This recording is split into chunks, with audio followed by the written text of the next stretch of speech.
everyone, and mabuhay from the Philippines. So welcome to Cebu and welcome to the Philippines. Today is an auspicious occasion. For the very first time, the Philippines is hosting the ASEAN Tourism Forum together with this travel exchange, side by side with the Philippines' chairship of ASEAN in 2026. So our friends from the media, colleagues from ASEAN and partners in government and the private sector, we wish you all a very, very pleasant and a warm mabuhay. On behalf of the Philippine Department of Tourism and our Tourism Secretary, Cristina Garcia Frasco, I am privileged to present some updates on our tourism development efforts. You know, tourism is a key driver of national development and nation building. And today, we would like to share with you how we are continuing to harness tourism as a force for good.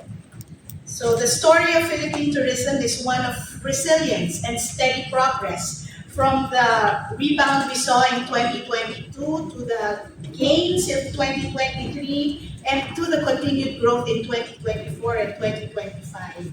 We are not just recovering, we are actually building momentum. Each step forward proves that the Philippines has the demand, the products, and the people to compete globally.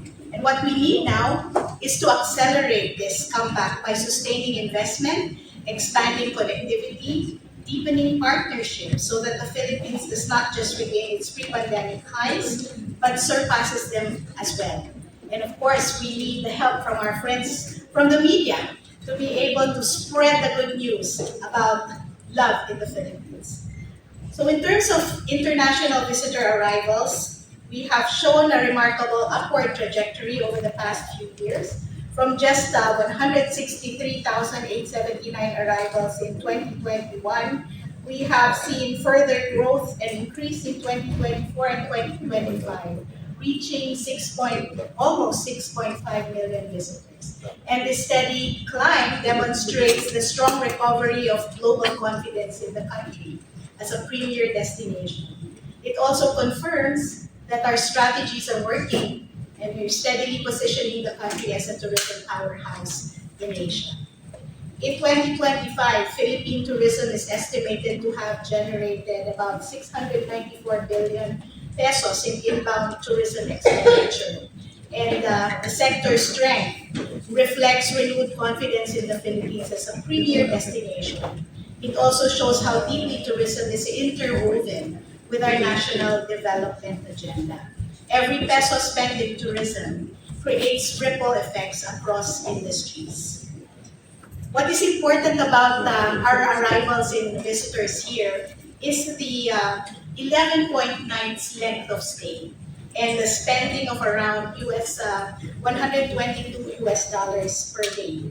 This strongly signals the value perception and diversified trip patterns. To make travel to the Philippines easier, we have also rolled out critical policy reforms, and these include visa-free entry for Indian, Taiwanese, and now Chinese nationals. We also have cruise passenger visa waivers, the introduction of a digital nomads visa to capture remote workers, and a VAT refund for tourists to boost high-value visitor spending, which is set to roll out sometime this year under the auspices of the Department of Finance. So the important thing right now is really to promote frictionless travel. The Department of Tourism has also entered into bilateral agreements with countries such as Brunei, India, Israel, Japan, Korea, Thailand, and Qatar. And these partnerships are really made to yield tangible results. So this has helped us in pushing for visa liberalization policies for markets like China and India, assistance in lowering travel advisories from countries like Korea and Japan, and of course facilitating new routes connecting our country with markets like India and Japan.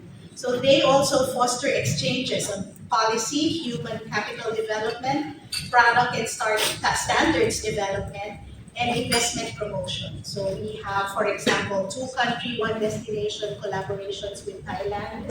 We share best practices on halal tourism with Brunei and cultural heritage initiatives with Cambodia. So these agreements turn diplomacy into real tourism outcomes, and we're able to work hand in hand with our ASEAN neighbors. As an archipelago of over 7,600 islands, air connectivity is actually the backbone of Philippine tourism. As you know, we do not share any land borders with any of our ASEAN member states. So it's very important for us to link ourselves to the world and connect our islands to one another and to other markets as well. So internationally, new routes were introduced from San Francisco, Seattle, Vancouver, New Delhi, Guam, Perth, and Brisbane to our key destinations of Manila and Cebu. While we also now have a connection directly to Europe with the Paris to Manila flight launched recently. We have also resumed and expanded connections across Asia, including Japan, Korea, Taiwan, Hong Kong, Malaysia, Vietnam, China, Singapore, Russia, Mongolia, Thailand, Korea, and Palau. So now we're reaching not only Manila, but also other destinations like Cebu, Clark, Iloilo, Bohol, Calibo, Caticlan, and Davao. The idea is really to open up more and more destinations directly to nearshore markets that we have. We have also welcomed a number of chartered flights from Russia. We welcomed the chartered flights from Irkutsk and Khabarovsk going directly to Calibo. And we have also welcomed the charter flight from Mongolia, from Ulaanbaatar to Manila via Hunu Air. And domestically, new and expanded services are also opening up more gateways. Clark now connects to Basco, Botswana, Puerto Princesa, Coron, El Nido, Masbate, Siargao, and Iloilo. Cebu has also gained new links to Catarman, Masbate, San Vicente, Coron, Boracay, Iloilo, and Siargao. While Davao and Iloilo have added direct flights to Tacloban, Dumaguete, Legazpi, and Bohol. So it's very important to see all these new connections that link our different islands internally. And these new expanded and resumed routes make the Philippines more accessible, and it also helps spread tourism benefits across the regions and create wider opportunities for our communities. One of the objectives of the National Tourism Development Plan of the Philippines is actually to equalize opportunities across our various islands. And this is one way for us to be able to reach out to these island destinations in different parts of the country. Now, we are also introducing innovative transport solutions such as the hop-on, hop-off transit tours. This program positions Metro Manila as a convenient tourism gateway. And by offering these curated routes and easy mobility, we give visitors more reasons to explore the capital. It also encourages longer stays and higher spending. And it also modernizes our tourism offerings while enhancing our country's appeal.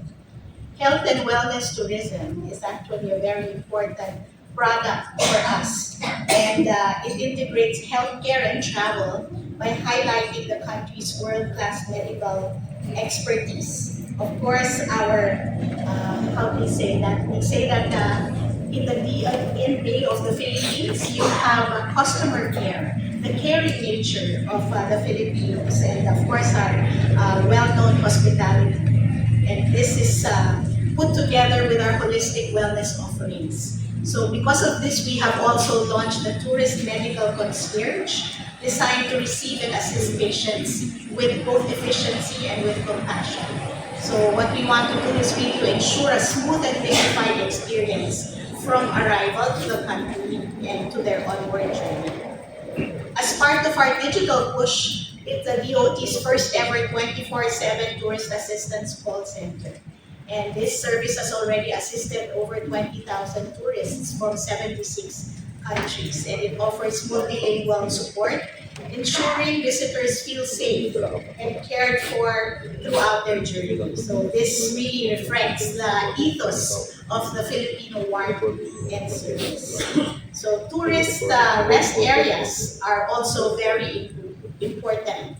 And to improve convenience, we have actually established 12 tourist rest areas nationwide. These facilities provide clean, accessible, and secure spaces where travelers can rest and refresh. And they are a symbol of our commitment to enhance the journey of every tourist, whether local or foreign. The idea is really to uplift the travel experience and reflect Filipino hospitality. So these rest areas also serve as tangible proof of government support to our tourism communities. I think the goal is to put up around 100 tourist rest areas across Luzon, Visayas, and Mindanao. And we have our um, partner, the Tourism Infrastructure and Enterprise Zone Authority, which is part of the DOT family. And these will be strategically located to serve high volume destinations and emerging destinations as well. On the training front, central to our efforts is the Filipino Brand of Service Excellence, or what we call FBSE. As of the end of last year, we have trained over 412,000 tourism workers nationwide.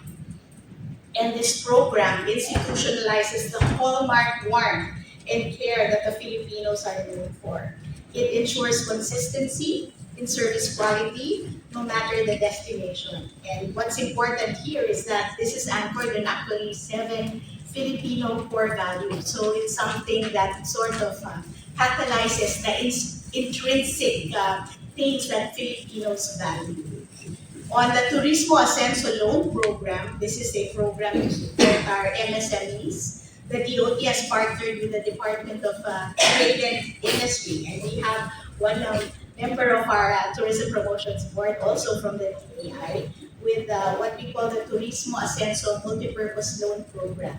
This provides accessible financing to our small businesses that are, of course, the backbone of tourism. So by easing access to credit, we actually empower local entrepreneurs to upgrade their services and expand their offerings. So the strong MSMEs mean stronger communities, and this program ensures that no one is left behind when it comes to tourism growth. We also have another program called the Bayanihan sa Bukas na May Pag-asa sa Turismo. And it's a landmark partnership between the Department of Tourism and the Department of Social Welfare and Development. And it's actually designed to provide alternative livelihood training and financial assistance to tourism workers that may have been affected by calamities, disasters, and emergencies. So we are ensuring job continuity and supporting recovery of affected tourism communities. Through the next program, the Balik Bayani sa Turismo program, we are also transforming returning overseas Filipino workers into tourism champions. I know that the world over, you know that the Filipino diaspora is a big, big chunk of the Filipino population. And in partnership with the Department of Migrant Workers, we provide capacity building and skills training for them and their families. And this initiative recognizes their sacrifices while also opening up new livelihood opportunities in the tourism sector. It also infuses our industry with their global perspectives, knowledge, and skills. And it's a testament to our commitment to be inclusive and people-centered. In convergence with the National Commission of Senior Citizens, we are also opening pathways for senior citizens to participate in tourism as community guides, artisans, and cultural ambassadors, providing both livelihood and meaningful engagement. And our tour guides, being the storytellers of our nation, have also been given quite important assistance. Under the Secretary Frasco's leadership, we have provided our guides with tourkits, personal insurance, and direct engagement. So these efforts really recognize the vital role of tour guides in shaping our visitor experiences. So by supporting them and caring for them, we preserve the authenticity in how the Philippines is shared with the world. They are truly our frontliners in cultural diplomacy. The DOT has also recently updated its 2024 National Accommodation Standards, which includes indicators now for what we call Philippinization. So what we want to do is to make all the experiences more Filipino. And it also includes parameters and indicators on technology and digitalization, environment and sustainability, and service, hospitality, efficiency, and friendliness. And these Philippinization indicators will now allow our hotels, our resorts, and apartment hotels to include Filipino culture in major touch points, from arrival to departure, to the public areas, the bedrooms, bathroom, food and beverage areas, amenities and services, and business practices. So we assure guests a truly Filipino experience. The Philippines also rose from 12th to 8th place in the Global Muslim Travel Index in 2025 through various initiatives like the DOT Muslim Friendly Accommodation Establishment Recognition Program, in which we already have 51 recognized establishments around the country. And we also have Muslim-friendly destination development that has led to the opening up of Marhaba Boracay. And this is the very first Muslim-friendly beach cove in the Philippines. The country has made major efforts in creating more inclusive tourism options for our Muslim travelers. And this is very timely since we're hosting ASEAN at this particular moment. We are prepared to receive our friends, and we are ensured that all major venues will at least have a Muslim-friendly, a halal-certified kitchen, and the establishments are also Muslim-friendly recognized. So by tapping into this growing global market, we are of course also diversifying our portfolio and increasing our competitiveness. Food, I think, is a concern of everybody. Food culture and gastronomy tourism is a fast-growing product. So it's already part and parcel of the tourism experience. And the Philippines is elevating its profile through the Philippine Experience program and the launch of the Philippine Gastronomy Tourism Roadmap. We have also had the privilege of hosting the very first UN Tourism Regional Forum on Gastronomy Tourism here for Asia and the Pacific, and it was held and hosted here in Cebu. And we also had the Terra Madre Asia Pacific. And this Terra Madre is actually a slow food event that will happen every 2 years in Bacolod. Bacolod has been designated now as the slow food hub for Asia and the Pacific. And of course, the arrival of the Michelin Guide further validates our culinary rise. Through food, we tell our nation's story to the world through the palate. So we're activating another sense, the sense of taste. So to promote culture and creativity, we have also completed the Philippine Experience program. These are culture, heritage, and arts caravans that are designed to open up all the regions of the country to showcase the heritage, the cuisine, the artistry, the festivals, many cultural elements of the regions of the world and the regions of the Philippines. So right now, I think there are about 34 provinces, 33 cities, and 54 municipalities that have been visited by this program. The idea is to develop this together with our tour operators. So they are very much part and parcel of this program, both national tour operators and local tour operators. We also have online tour operators and platforms that also participate in this program. And so right now, it has already been translated into about 66 tour packages that are developed to bring these community-based experiences closer to domestic and international travelers.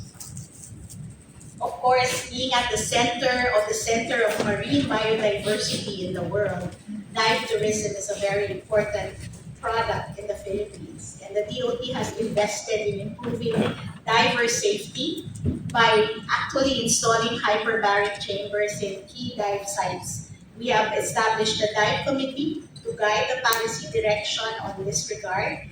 And there is an active participation of the country in various international dive shows to attract enthusiasts. We also not only highlight the destination itself, but the marine biodiversity that we have here in the country for all our dive sites. So this is really a truly paradise for divers and nature lovers. And because we also give premium importance to safety, we now have 6 operational hyperbaric chambers with more coming in Boracay and Negros Oriental. So these are going to be very helpful in protecting our divers and sustaining marine tourism livelihood. The Philippines is also steadily carving out its place in the global map of Gulf tourism. And through the Philippine Gulf Tourism Experience, we gather international and local golfers to showcase our competitive courses and unique hospitality. So, with over 117 golf courses nationwide, golf is a strategic, high-value tourism product. And of course, it's not just a standalone product, it also is combined with business and leisure in a uniquely Filipino package. This is alongside a program for sports tourism, which continues to energize our visitor economy. So we've hosted the World Surf League, and we've also hosted international esports tournaments and marathons. Right now, we have WTA, the World Tennis Association 125, happening in Metro Manila. So these events not only draw athletes and spectators, but they also spotlight local destinations on global media platforms. Film tourism is also very important to us. The Philippine cinematic landscapes have long inspired our global producers, and we are now building on this strength by offering fiscal incentives and positioning our country as a premier filming location. So from Hollywood to Bollywood, we are courting international production houses to showcase our islands, cities, and culture. So as you can see, we are actually diversifying our tourism portfolio. And the idea here is really to produce measurable economic returns. So you see on the screen many of the different products and programs that we have been able to develop. MICE tourism is another, cruise tourism is a very important program for us. It allows us to open up new destinations that used to be inaccessible to tourists. And last year we had more than 130 cruise calls from very important cruise ships and cruise companies from all around the world. The Philippines is also reclaiming its status as a premier MICE destination. And in 2024 alone, we hosted a series of high-profile events that brought together business leaders, professionals, and innovators from across the globe. So, MICE Tourism enhances our reputation as a global hub for collaboration and exchange. And as you can see, we have properties such as this, the Mactan Expo, that is really showcasing that, there is more investment going into the development of MICE facilities around the country. Since we are in Cebu, we just like to share that we have also launched the Visit Cebu campaign. And this is a flagship tourism recovery and destination marketing campaign of the DOT, implemented in partnership with our airline partners and of course the Hotel Resort and Restaurant Association of Cebu. So this is an exclusive limited time fly and stay offer as part of the airline's Happy Starts at Cebu campaign. So the idea is really to help in redecorating Cebu after the series of events that have happened late last year. So these concerted efforts of the Department of Tourism and our tourism stakeholders both here and overseas have helped in elevating the standing of Philippine tourism that has borne fruit as demonstrated by the accolades that the country has won. And you see on the screen all the various awards that the country has won in terms of its tourism offers. So on behalf of the Philippine Department of Tourism, We thank you very much for your kind attention, and we look forward to working together with all of you to build a stronger, more inclusive tourism industry. Maraming salamat and mabuhay. To everyone. Good morning and welcome to the second part of the Philippines Country Briefing presentation at the ASEAN Tourism Forum 2026. Thank you very much, Undersecretary Verna Buensuceso, for that report on the Department of Tourism. So again, I am Marga Nograles, the Chief Operating Officer of the Philippine Tourism Promotions Board. We are the marketing arm of the Philippine Department of Tourism, in charge of our travel, trade shows, and strategic business-to-business engagements here at home and abroad. We bring together industry partners and strengthen the global presence of Philippine tourism across our 13 key markets.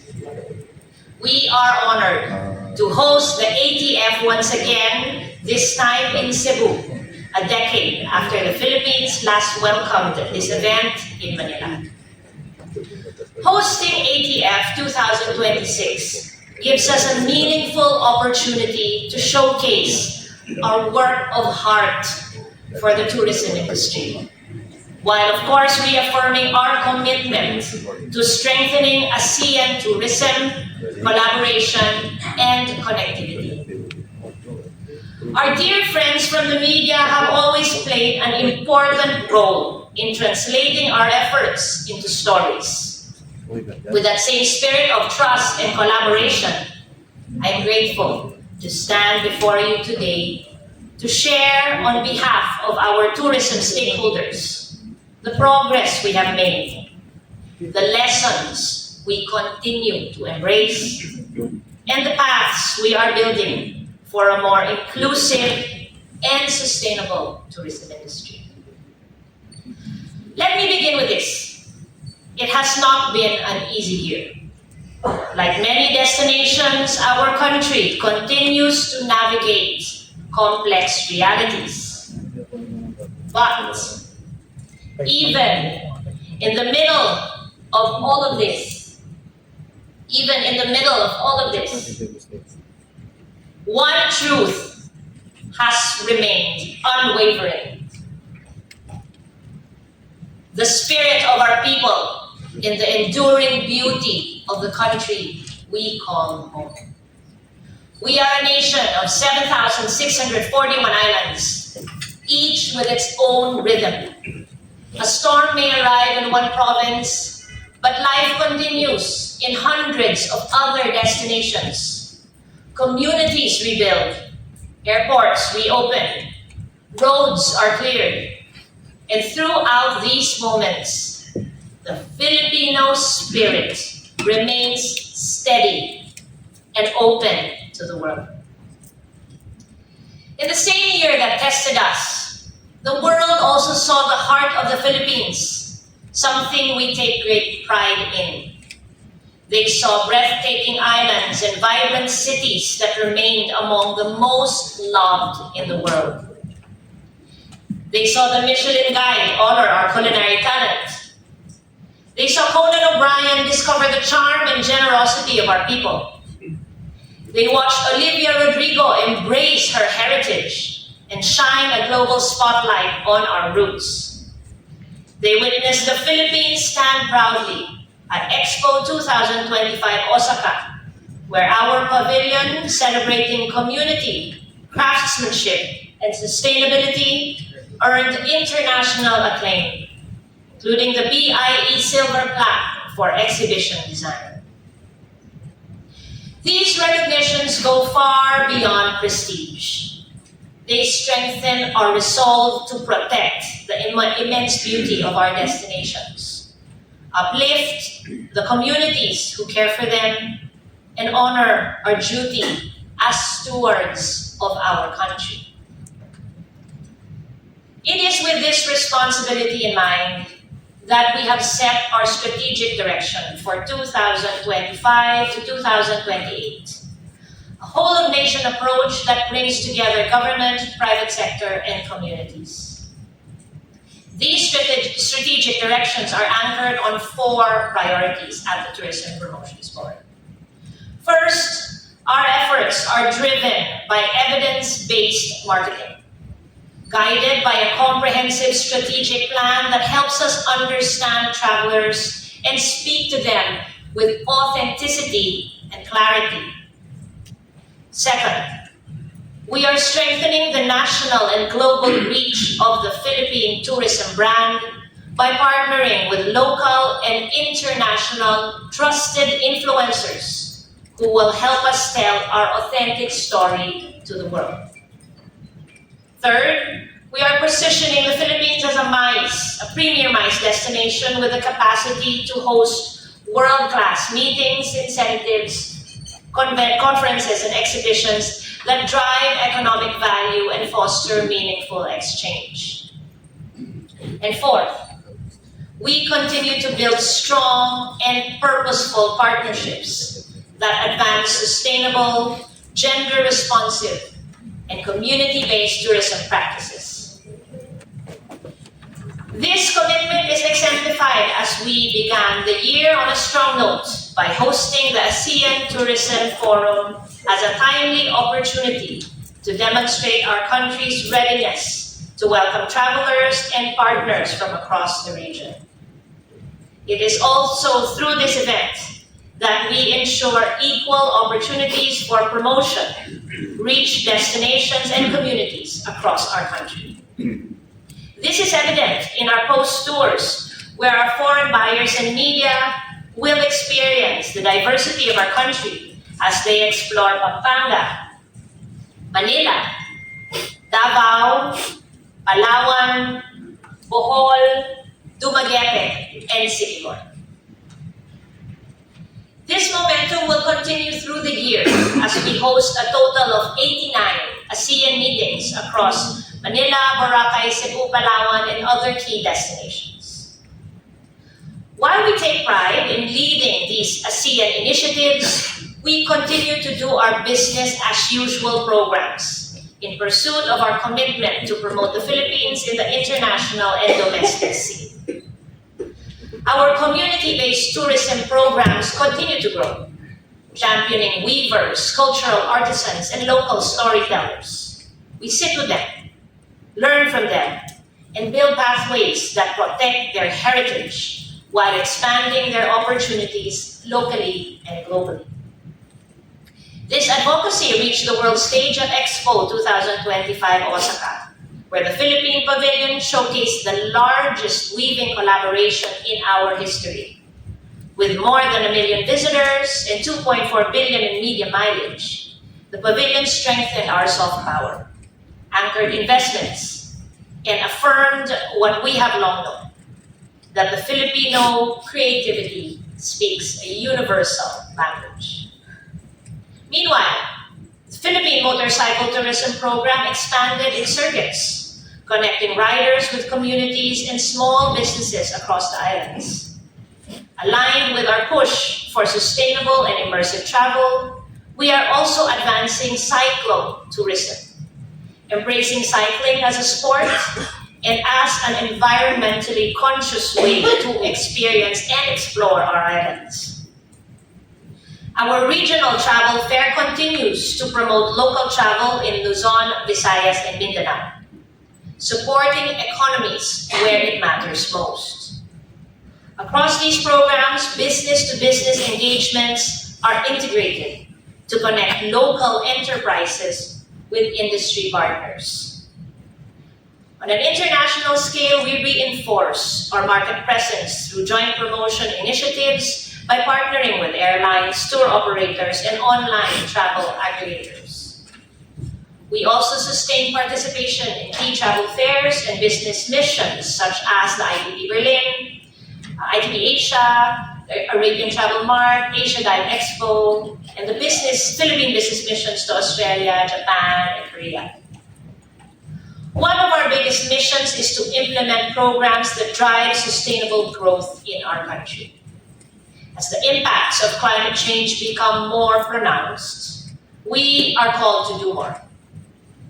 Beyond promoting tourism, the Tourism Promotions Board is committed to driving meaningful change through our corporate social responsibility initiatives.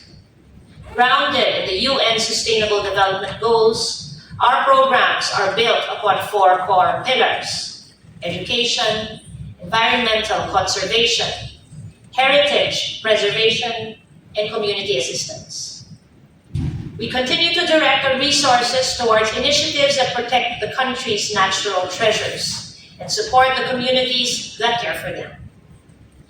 Through our CSR programs this year in Batangas and Palawan, we strive to ensure that every effort we make strengthens a tourism industry that is sustainable and community-driven. We recognize, however, that we cannot walk this path alone. Our progress is only as visible as the stories told about it. And it is through you, our dear media partners, that our vision finds its voice. Your stories give life to our destinations, transforming our vision into vibrant narratives that resonate with prospective travelers. As we host this year's ASEAN Tourism Forum TRAVEX, we do so with openness, readiness, and a clear sense of purpose to work alongside our neighbors, our partners, and the media in telling a fuller, more accurate story of our country. In the days ahead, we invite you to engage closely with us and discover the many stories and experiences that continue to shape Philippine and ASEAN tourism. We are here to support your work and to build lasting partnerships rooted in trust and long-term collaboration. On behalf of the Tourism Promotions Board, thank you for being part of the ASEAN Tourism Forum. We hope your stay is as wonderful as the smiles that greet you across our islands. Daghang salamat sa tanan. Welcome to the Philippines. Thank you, Ms.